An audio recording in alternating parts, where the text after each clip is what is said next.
Tom Kennedy, and I love J. Ross TV. What's up, y'all? This your boy J. Ross, hanging out with the cat, Mr. Tom Kennedy, bass player extraordinaire. Got the fastest hands in the land. And hey, how did you build your strength up to play double bass like that? Because you play it like it's a toy.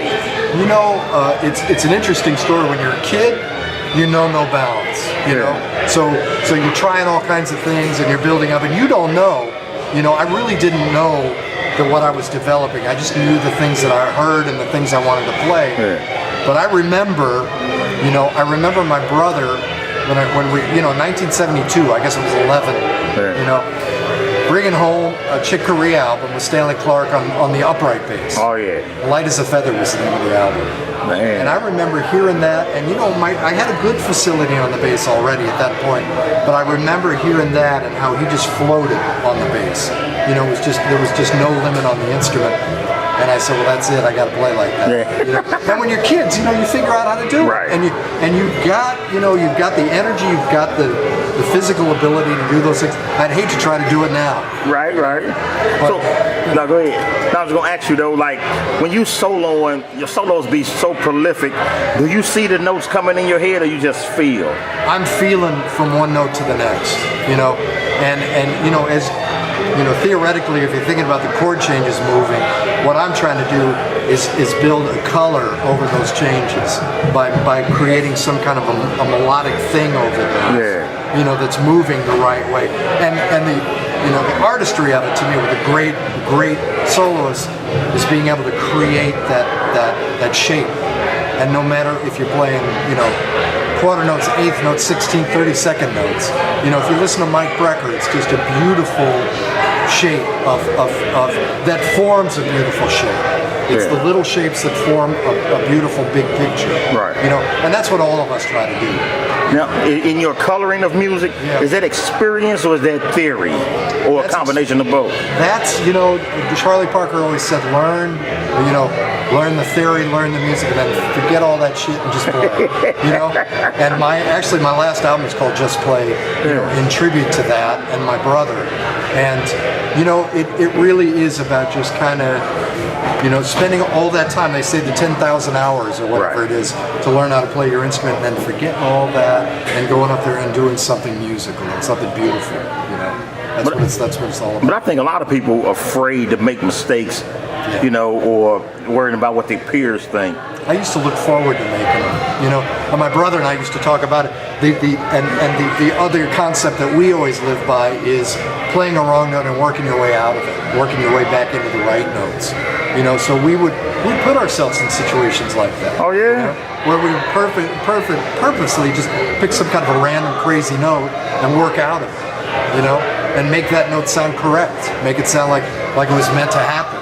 You know, because all of us do it, you know? Yeah, but most people just mess up when they hit a wrong note and say, you know, you can see it in their face. And I'll tell you what, all of us do, you know, and I still do, and I laugh at myself. But, you know, the nice thing about it is when you get a little bit older, you realize that all of it is a human experience.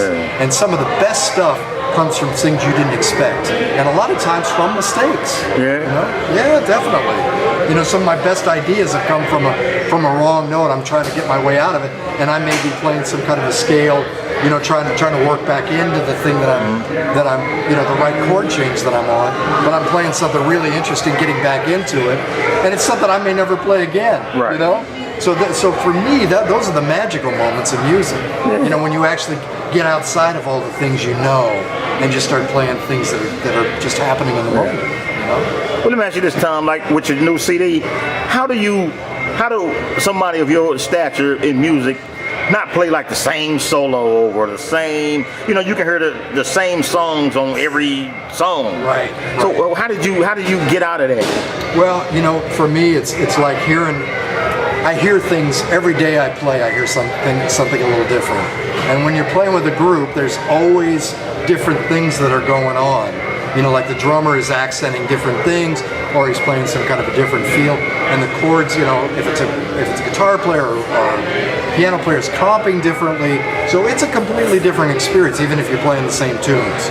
So what happens is by the time I get to my solo, I've had such a different experience, along with being inspired by the solos that have come before me, you know, during that song that when I get to myself, when I get to my solo, I have, you know, some inspiration and I have some ideas for things that I'm going to start putting together and work off of. Right. And it's always going to be a different thing, you know, because everybody kind of does that. You know, that's the art of improvisation. Is kind of trying to approach it from a different way every time you play. You know. Well, do you think the young folks now have that same type of mentality now, the same type of musical prowess? I think in some ways it's better, some ways not so. You know, it's not better because I think kids need to go and sit in doorways and you know these jazz clubs and hear these guys playing live. The good part is there's a lot of stuff on YouTube. There's a lot of stuff on your computer. You could sit, put your headphones on, and hear the history of jazz for free. Right. You know, so there are a lot of people that you can listen to. You can, you know, if I say, okay, I want you to go listen to Ray Brown, a bass player could go home and find 50 things of Ray Brown on YouTube to listen to. You know, it's not the only thing that I would instill in the kids is to go hear live music. Go get that experience of sitting, you know, a foot away from the drummer, or a foot away from the piano player, or a foot away from the upright bass, because that's an experience you can't match with anything. That's like probably only in jazz now, though. Well, yeah. You know what I'm saying? You go to these shows, most everything tracked or. Oh, I know. You know. Yeah, it's getting bad, but you know somehow I think the music prevails, and I think even though it's that way now, I think it's gonna come back. I think we're gonna start hearing a lot more funk. Oh yeah. Again. You know, I feel it headed that way, and the wonderful thing about jazz is that it's always deeply rooted in the original stuff, you know, and Bird and Dizzy and that kind of thing, and there's always going to be that element because that's the fascination of jazz, right? You know. So now, as you mature, how you feel about traveling now and being on tour? You know, it's harder on the body. Is it a necessary evil? It is, yeah. I mean. The guys that have, you know, kind of committed themselves, like myself, to getting out there and playing music around the world, I mean, it doesn't stop. It keeps going, you know. And fortunately for me, you know, in this tough economic climate, we're still out there touring a lot. I'm still doing, you know, 6 or 7 months a year on the road. I just got back from Europe. I'm going back next month with a different group, you know, and I have to say the thing that keeps me going is the music itself. When I'm on stage, you know, it heals me. Yeah. You know? So if I have 3 flights trying to get somewhere, you know, and I'm exhausted, I hit the stage, it heals me. You know, and then I'm ready for the next day. All right. So you know, and that's in that respect that it's you know it's such a spiritual thing for me. Yes. You know, it's my religion. Yeah. Well, last question, Tom, because I know you got a lot of folks waiting for you. What about legacy? You know, how would you like to be remembered? You know, I'm not saying you're gonna die, but you know, if you just decided to hang them up today and just sit on the beach, smoke weed, and drink martinis. Listen, I mean, everybody's gonna go. You know. But how would you like to be remembered as a musician? I think I would like to be remembered as somebody that played melodies, you know, somebody that fit into whatever situation they were playing.